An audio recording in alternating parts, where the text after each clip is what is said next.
I sat at my desk, phone in hand, staring blankly at the wall. The air felt heavy with the weight of my own potential. Horace, a legendary recruiter, once told me something that haunted my thoughts. He said, "To be successful, you must determine not only what you are willing to do, but also what you are willing to not do."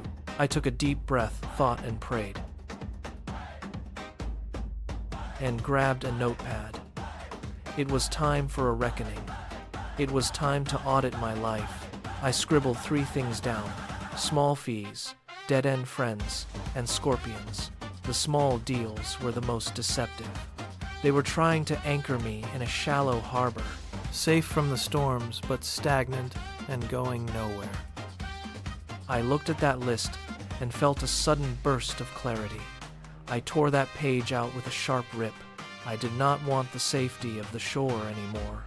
I wanted the deep water where the great ships float, where the real challenges and the real rewards live. I stood up and paced the room, my footsteps echoing.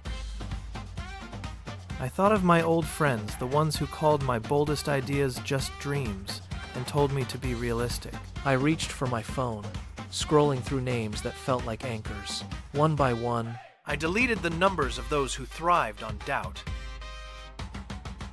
I replaced them with names like Paul Austin and Dennis Billingsley, men who saw the potential in me long before I did. I realized then that I needed believers, people who would not hold me back, like anchors. Just as I felt the momentum building, my phone rang. It was Horace, a man I had known for years. He didn't say hello. He started shouting about permission to list an event in my newsletter. I looked at the screen, then back at the wall, and I felt it, the familiar sting of a scorpion. He was someone who would rather sink both of us than let me succeed. I had enough. I interrupted his rant. "Horace, the information is public. I have supported this group for years, but I am done asking for your approval." I hung up and slammed the receiver down. The silence in the office was deafening. But for the first time, it didn't feel lonely. It felt like freedom. I felt a surge of frustration, but it transformed into a catalyst. I opened a new file and typed BayCFO. I spent the next year working until my eyes burned and the sun rose. I traded the safety of other people's organizations for the foundation of my own. BayCFO became the largest private club for CFOs in the Bay Area.